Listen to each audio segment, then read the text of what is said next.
Boy, I gotta tell you, the opinions are strong today. We talked about them getting rid of the time changes. And is it going to be daylight standard? Or daylight saving? Is it going to be standard time? That seems to be the debate. And it looks like they would be going for the daylight saving time, which I know Floridians seem to prefer as a majority just because we would get more light later at night. And for us, I don't think that the darkness in the morning is as bad as places that are up north. We're going to see no later than 8:10 a.m. will be the latest it will be before we have a sunrise in South Florida. But boy, a lot of people are throwing around some words saying, Kevin, you're so stupid for preferring that. And, so I mean, some really, really strong opinions on this, Virginia. Well, just know that it's a hornet's nest. It's one of those things that we're not going to be able to agree on. Everybody's going to bring their own personal agenda to the table.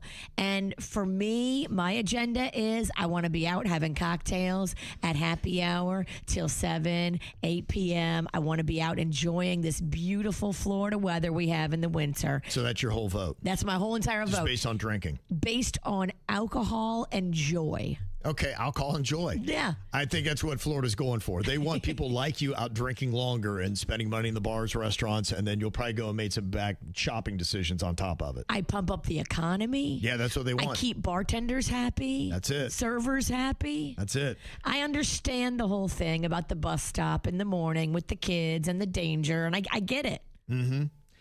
Well, some people are saying, I just think we should do whatever's best for the farmers. And Ronnie said farmers aren't in favor of this either. It's bad for our circadian clocks. Like I said, the people who are more in the health world, they said, you ought to make it standard time. That's better for the circadian clocks. That's more natural. You shouldn't do the daylight saving time. But like I said, in South Florida, the KVJ TV audience right now, 55% want daylight saving time. And they want it full time. 24% say, give me standard time all the time, all day, every day. That's half. And then only 19% of people want to keep changing. So That's 19%. Y'all are psycho. Why would you want to keep switching back and forth and driving yourself insane? And why would you want to see your older generations struggle and put stress and have heart attacks? It is a fact that people have more stress and heart attacks right after daylight savings time. That is not something I'm making up. Yeah. Go look it up. Why would you want that for the older people? This is just one of those things that people have a really strong opinion about. So people are sounding off right now. You can go to YouTube, look for the KVJ Show, and let us know. But our numbers are really kind of flushing out what I saw the national numbers were on this preference. So Florida's pretty much about the same. And yeah, daylight saving time, I know you say I'm an idiot for preferring that, but it is the majority. I'm sorry. Kevin, you're stupid. I hear that a lot, and you're not wrong. I'm not saying you're wrong on that. I am stupid in a lot of ways. Yeah, I'm just saying if you're calling the people that you're calling 60% of the people now stupid, because that's what they're preferring is daylight saving time.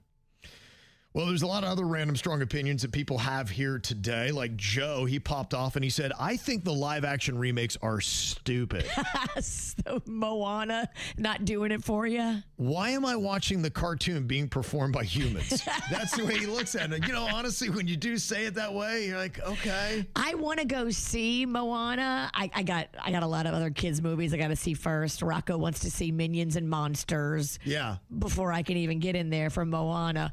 But The Rock in a Maui wig, dancing around as Maui, he's becoming a cartoon character, and that to me is funny. Yeah, I want to see that. It doesn't seem like this movie's connecting right now. It did not have a good week at the box office, so maybe that's what it is. Maybe people are like going, "Why am I watching humans act out a cartoon? This is stupid." I loved the live action Lilo and Stitch.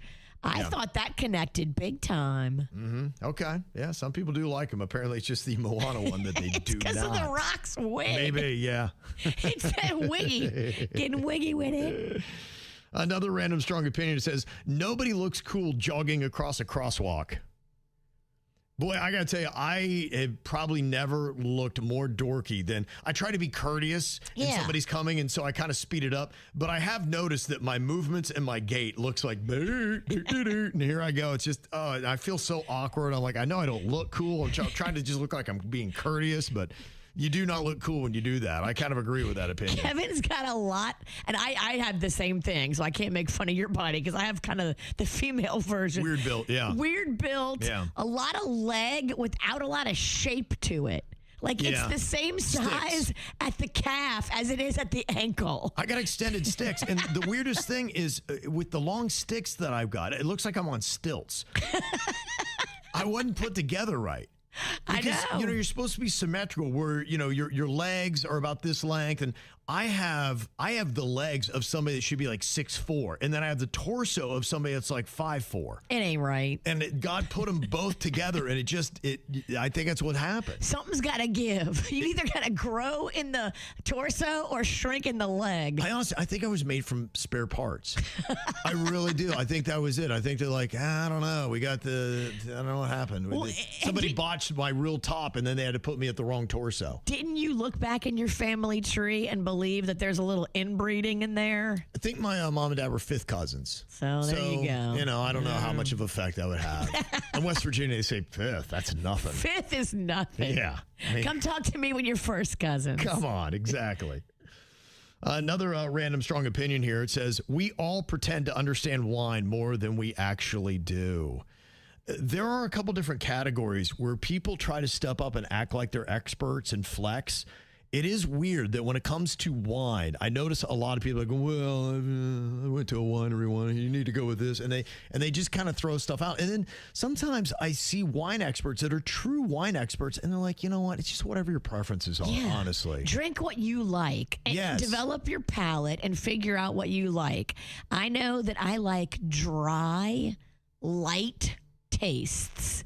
I don't like it sweet. I like it dry. Yeah. So anything dry that you give me, I'm going to be like, oh, this is a fabulous vintage, and suck it down. I like wine that doesn't make my face pucker and doesn't cost over $20 a bottle. That's, to me, the most delicious wine. I love a little pucker. I love a little tang. I love a little sour. No, it's kind of more like the biting. It's like you can almost tell it's not well-made wine. Oh. Yeah. Oh, like your yellow tail. It's different. It's almost like got grit in it. Like they didn't even like siphon it right. Y'all didn't even filter this? It's not even like filtered. Yeah. My wife gets some bottles like that. I'm like, this is even too bad for me.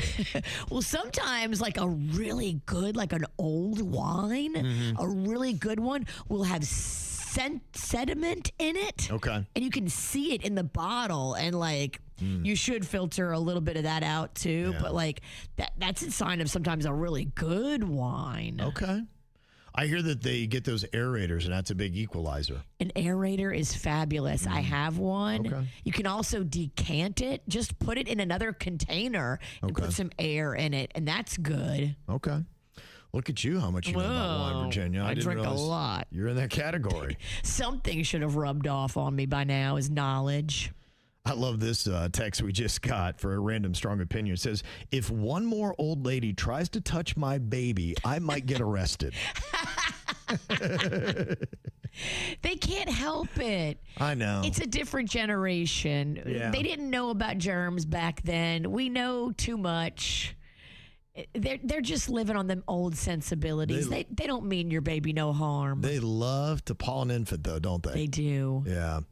And somebody else said the reply all button in emails has ruined more lives than tequila. It is tough when you see an email and there's like 18 people on the chain and everybody feels like they have to write a comment because the boss is on the chain, and so they want to look like they're active and working. Yeah. And you're like, okay. I think what they're talking about, and I think I've done this as well, is I hit a reply all. I didn't realize the person I might have said something that they wouldn't like was also on that thread. Oh, I've done that too. Yeah, I think that's kind of what they're talking about how that's ruining lives like tequila, because you've accidentally sent it and put it right before their eyes. Like, that son of a... I've replied all before, and I've thought that just Kevin and Jason and Denny's were on it. And then I look at it and realize, oh, damn, our boss David's on it too. Right. Ugh, I shouldn't have said that. It does, yeah. I said something completely asinine and out of pocket. Imagine that, Just trying to make Kevin and Jason laugh. Yeah. But now David sees it and thinks I'm insane. Yeah, I think he's getting used to the craziness. I think he is. He knows what he signed up for. Yeah. The countdown clock has started to when he quits. You think so? Definitely. He's already had about enough. I can see it in his eyes. Yeah, he's getting that KVJ fatigue. That man looks tired. And another random strong opinion, if your phone dies before bedtime, that's on you spiritually.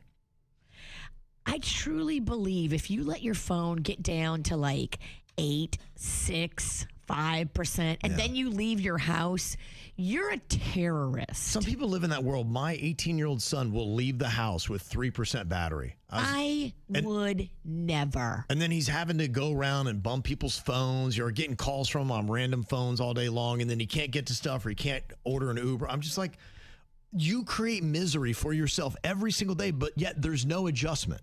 I'm Right. like, how is there no adjustment in this to be like, oh my gosh, I had the worst experience. I got to make sure I got 100% because I'm like that. I'm so paranoid. Me too. And not to say my phone ever doesn't die. It may happen once or twice a year, but you're a long day at the park and I couldn't get the charger because the rest of the family who negligently left the house with only 3% battery used all the chargers that we had that I had actually plugged in and prepared. Yeah, and they will come to you and say, "What are you at, Dad?" Yes, my kids. I always lose because they're always like, what do you, and then I lose the rights to the charger because they're all negligent, and that shouldn't work out that way. No. The responsible ones should get to 100% first, and then negligent ones, you get what's left. Amen. Amen. But it's a fruitless fight. It is. Because Rock will be like, "What are you at?" And I'm at 56, and he's at 12, and he takes my charger every time.